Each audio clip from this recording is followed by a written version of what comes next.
What is up, guys? Welcome back to Psych Bro, where we make psychology easy to understand. Today we're diving into Cambridge IGCSE Psychology 0266, specifically Chapter 2. We're going to break down the key concepts of sleep and dreams. Grab your notes, get comfortable, and let's hack the mind together. Alright bro, let's start with the big picture, the power of sleep and dreams. A lot of people think sleep is just a reaction to being tired, but it's actually a basic biological need, just like hunger or thirst. Sure, you might push off sleep to game or scroll on your phone, but you can't override that drive indefinitely. Your body will shut down eventually. Think about it. We spend roughly 1/3 of our entire lifespan asleep. That alone highlights how crucial it is for our survival. But it's not just about resting your muscles. Sleep plays a massive role in cognitive processing, memory consolidation, and regulating your emotions. During your waking hours, your brain absorbs a crazy amount of information. All the data needs to be organized, stored, or tossed out, and that happens while you sleep. If you don't get enough sleep, sleep deprivation, it totally disrupts these processes. You end up with a poor mood, impaired memory, and reduced emotional control. And then we have dreams. Dreams are a huge focus in sleep research because they let us experience things that are literally impossible in waking life, and they may reflect our emotional and cognitive activity. Now, how does our body know when to sleep? It's all about biological rhythms. These are repeating physiological cycles controlled by your body's internal timing system. Each rhythm has a specific duration before it repeats, forming part of your internal clock. When we talk about sleep, there are two key types you need to know. First, circadian rhythms. These operate on an approximately 24-hour cycle. The primary circadian rhythm linked to sleep is the sleep-wake cycle. It regulates when you feel alert or sleepy across the day and night, and perfectly aligns your biological functioning with environmental light and darkness. Second, ultradian rhythms. These occur multiple times within a single 24-hour period. Instead of the overall sleep-wake cycle, ultradian rhythms control the specific stages of sleep. Our sleep cycles repeat roughly every 90 minutes, and we go through about 4 to 6 of these cycles per night. Every cycle differs slightly, particularly in the proportion of REM and NREM sleep. Let's break those two down. Sleep consists of two distinct states that together form a classic ultradian rhythm, NREM and REM. State number 1. NREM, or non-rapid eye movement sleep. This accounts for approximately 75 to 80% of your total sleep time in adults. You hit NREM first when you fall asleep, progressing from light to deep sleep. Your brain activity slows down, and your responsiveness to external stimuli decreases. Your muscle activity also gradually reduces as your sleep gets deeper. You do dream in NREM, but they are simple, fragmented, and you rarely remember them. State number 2. REM, or rapid eye movement sleep. This makes up about 20 to 25% of your sleep. The first REM phase begins around 60 to 90 minutes after sleep onset. Early REM periods are short, while later ones can last up to an hour. What's crazy about REM is that your brain activity closely resembles wakefulness. Your eye movements are rapid and pronounced. However, your body experiences a muscle paralysis called REM atonia, which prevents you from enacting your dreams. Dreams here are vivid, emotional, story-like, and often remembered upon waking. So, dreams involve thoughts, images, emotions, and narratives experienced during sleep. The most vivid and emotionally rich ones occur during REM sleep. Even though dream content can be completely illogical, exaggerated, or unrealistic, it feels real at the time. Psychologists study these dreams to better understand emotional processing and cognitive activity during sleep. But how do psychologists actually measure sleep? They rely on objective and subjective methods. Let's look at the objective ones. First, EEG, or electroencephalography. This measures electrical brain activity via electrodes placed on the scalp. It records brainwaves based on their frequency and amplitude. EEG is used to distinguish between wakefulness, REM sleep, and NREM sleep. EEG patterns in REM resemble being awake, while NREM shows slower waves. Second, EMG, or electromyography. This records muscle activity using electrodes placed on the skin. The EMG shows muscle paralysis during REM sleep, supporting the evidence that the body is prevented from acting out dreams. In NREM, it shows muscle activity decreasing gradually rather than stopping abruptly.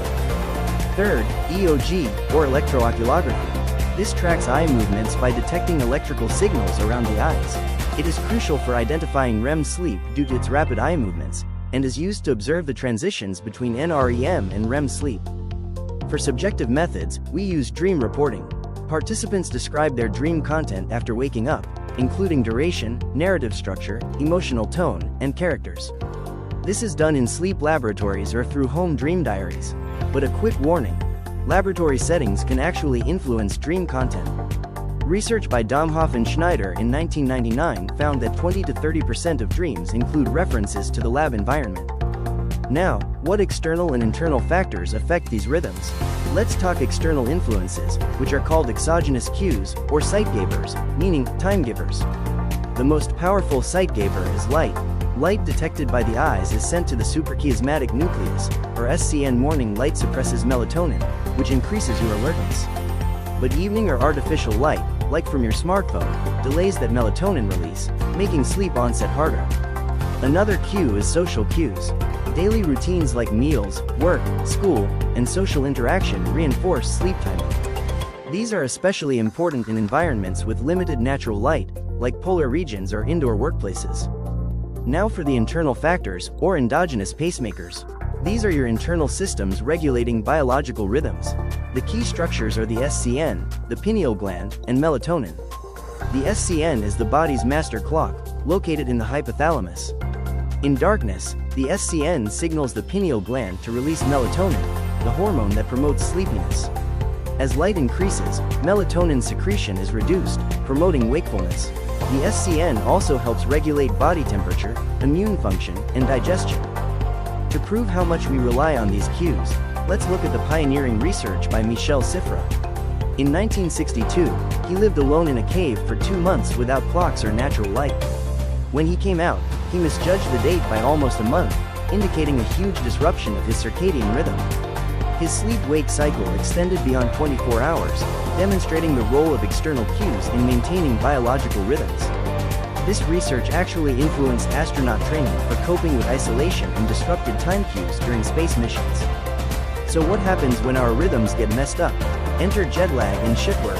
Jet lag occurs when the circadian rhythm is out of sync with local time after rapid travel across time zones, mainly affecting the sleep-wake cycle. With phase advance, eastward travel, your internal clock lags behind local time. You get difficulty falling asleep at night and extended sleepiness in the morning, which has the worst effect. With phase delay, westward travel, your internal clock runs ahead of local time. This causes early morning waking and afternoon sleepiness. Symptoms include fatigue, poor concentration, irritability, and confusion.